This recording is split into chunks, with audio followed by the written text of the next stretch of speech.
Hey guys, and welcome back to Pokemon Trading Card Game. In the last part, we did a little bit of updating, not a lot. We were able to get our deck a little bit updated. We got some decent cards and some booster packs, but what we're going to do is we're actually going to go straight for the man himself here and see if we can't win with this buttered down deck. Because I think it's going to be the best way to show off his potential, is to show you just how strong he can be. Oh, hopefully. I mean, as good as I am at this game, I kind of want a little bit of a challenge too, so we're going to try it out with the base deck with a little bit of upgrades, which you can watch in the first part if you want to. You won't get the meta unless you defeat me. Is that how that works? I love the music in this game, by the way. This is probably one of the best soundtracks in the Game Boy game. So here's what we want. If we can get a Nidoran or, well, a Caterpie's not bad. Bulbasaur's decent. However, we literally got no grass energy. We're gonna be fucked. So we're gonna start out with Caterpie as basically fodder. What we really want to hope for here is that we draw grass energy and we can do 20 damage. Because the issue now facing us that we don't have a grass energy is a lot of his Pokemon are just big and bulky in nature. Yeah, like this friggin' Rhyhorn here, and it's gonna be a problem. If we can beef up that Bulbasaur on the bench, we'll actually be fine, but he's gonna get at least 4 turns of this Rhyhorn, just tanking damage. He's gonna dedicate resources into it though, so that's not bad. And the reason why he uses an energy here is because of the off chance that he may... Oh my god, we just fucked that up. Okay, let's see if we get a heads here. Otherwise, he's going to try and leer us. Thank god. So the reason why you don't want him to use leer is because if he gets a heads on the leer, you can't attack your next turn. And that is obnoxious. See, now he's backing off this Rhyhorn. He knows it's going to be dead before it could ever do anything. Please, grass energy. Oh my gosh. Oh! Yes. Handicap myself. Heads again? Yeah, now he's going to get leer, and I guarantee you he's going to get a heads on this. This could get ugly. Onix isn't the most threatening thing he has because he could be a Geodude. So he's just building up an Onix. I don't care about that. It does 10 damage. Thank god he whiffed on the leer. Can we please get a grass energy and can I please not attach it to my... You...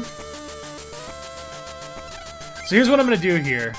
And I know it sounds kind of counterproductive, but I'm going to try this out.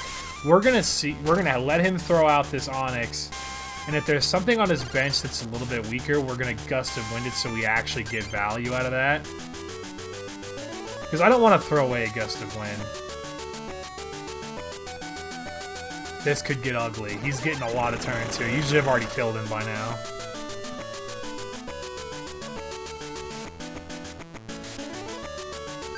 If he has a Diglett on his bench, we can F it up pretty good. So what we're gonna do here is we're gonna Gust of Wind and check it and see if he's got it. We're gonna Gust of Wind out his Geodude. We don't want to get a Golem out here, and we're gonna get maximum value on our hand. We are gonna lose Venusaur in the process, but to be fair, Ivysaur will get the job done just fine.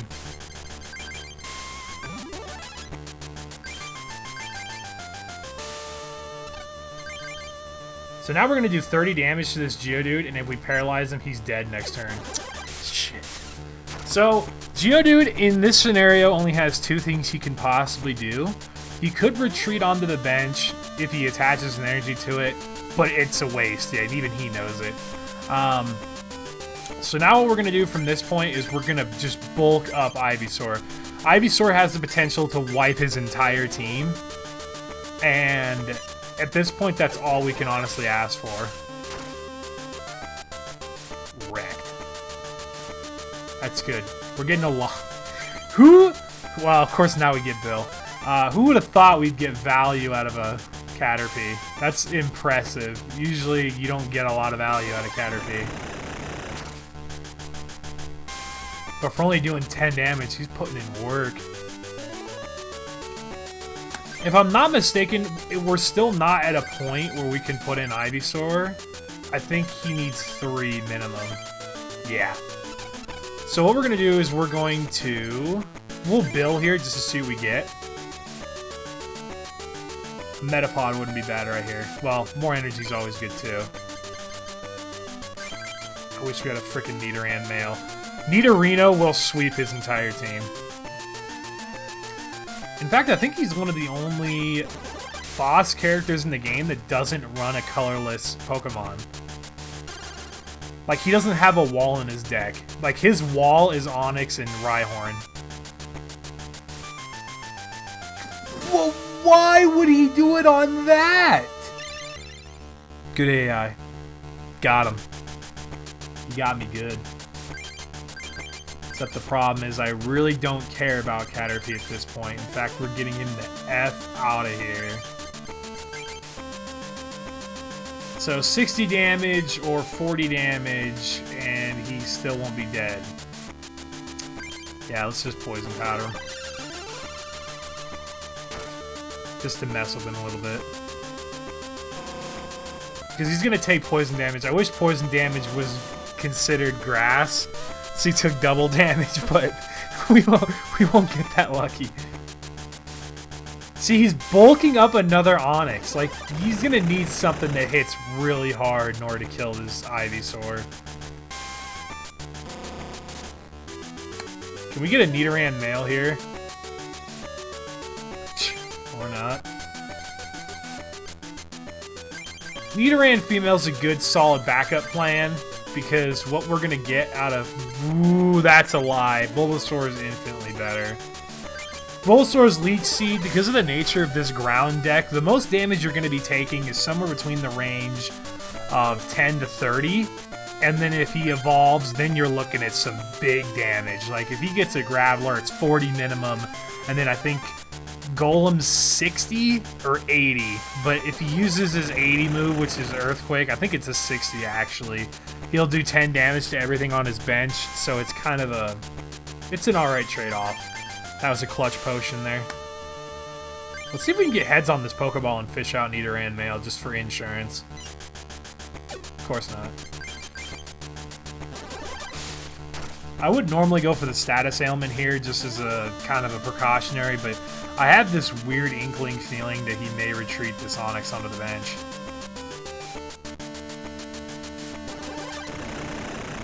Or not. Dugtrio's nasty. You don't want to deal with Dugtrio.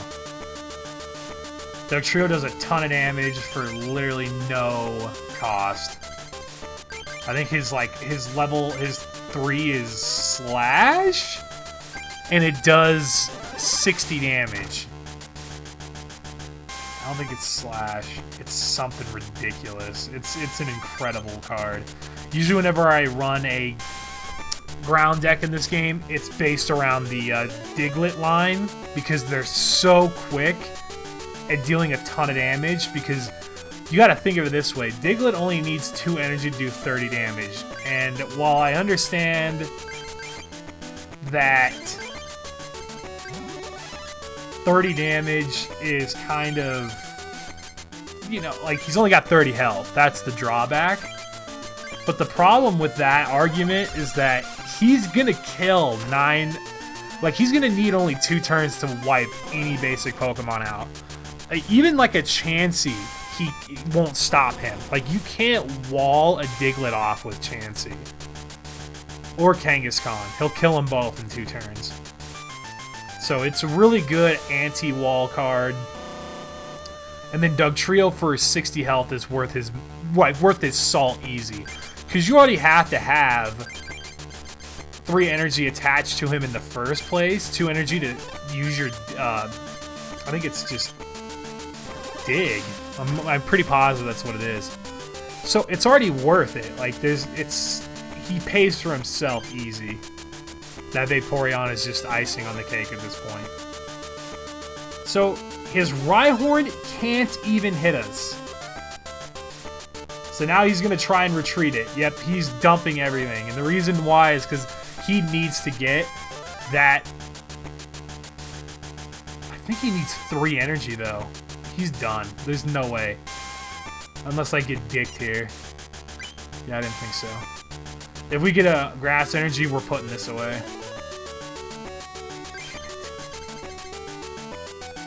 I really could have used a freaking water energy here. Okay, we're gonna go the residual damage route, because if he gets heads on this Leer, we won't be able to kill him. But the poison will. Because he's got to stall for time. This is the guaranteed kill move.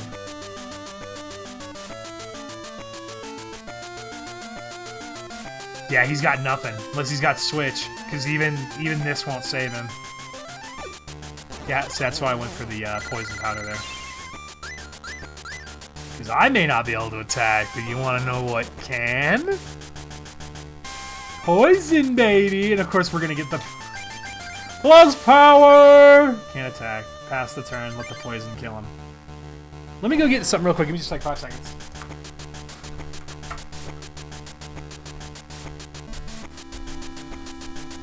I can give you some good information on this boss.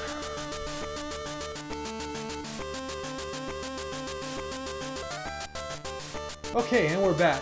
So, here's what I can tell you about Gene, because I do have the Prima, or no, this is the Nintendo Power Guidebook. Here's what you're looking at. In his deck, because it will show me in the back. His Rock Crusher deck, there's lots of damage prevention in this deck, but the feature that really stands out is Geodude's Stone Barrage attack, which has the potential to dole out insane amounts of damage at a cost of only 2 energy. So the reason why Stone Barrage is good is because you get to keep flipping coins until you hit tails, so it has the potential to do infinite damage, theoretically speaking. In his deck, he runs 4 Diglets, 2 Dugtrios, 4 Geodudes, 3 Gravelers, 2 Golems, 3 Onyxes, and 3 Rhyhorns. He runs 24 Fighting Energy and 2 Double Colorless Energy. As follows, the trainer cards Professor Oak, which he runs 2 of, 1 per Pokemon Breeder, 2 Energy Removal, 2 Switches, 1 Computer Search, 2 Defenders, 2 Potions, and 1 Super Potion. So, the biggest threats in that deck, for sure, are definitely going to be Dugtrio and Golem. But there's also the fact that you also want to avoid Graveler. Graveler does 40 damage for 3 energy. It's pretty cost effective. He'll jack you up. So just be careful. Play the match slow. If you have a better deck than what I have, you'll basically have him dead in no time flat. Oh, wow, a Dratini. That's actually really good. And a double colorless. This is a really good pack. Dragonite line's one of my favorites. Did we get any good grass types? Of course not. Why would we? Can we get a good card? Good card? Ooh, we're putting him in our deck. Whoo! Whoo! Because of Hyper Beam. Hyper Beam is absolutely broken. Lets you take an energy off of him. Anyway, guys, that's going to wrap up this second part of Pokemon... Third part, sorry. Third part of Pokemon Trading Card Game. I just wanted to show you guys the Gene fight. Go in here and clean up my text feed too as well. So there's Gene for you. Run a good grass deck, balance it out. You don't have to worry about colorless, so you don't have to run any fighting types yourself. You should win this one pretty easy. I think this is honestly the easiest gym in the game, besides maybe the fire gym. So if you're using a water deck, of course. So I appreciate it, guys. Thank you so much for watching. I promise to have more parts up. I'm actually enjoying this playthrough. I'll try to give you stats on every deck, honestly. In fact, I think that's what we might do moving forward, is I'll give you a rundown of everybody's deck, and we will analyze and have a good time. So wherever you are, whether you are at lunch, dinner time, breakfast time, at the gym, studying, hanging out, watching me with some friends, whatever it is, I hope you guys are having a good one, and enjoy your day or night, whatever it is. I'll see you guys in the next one.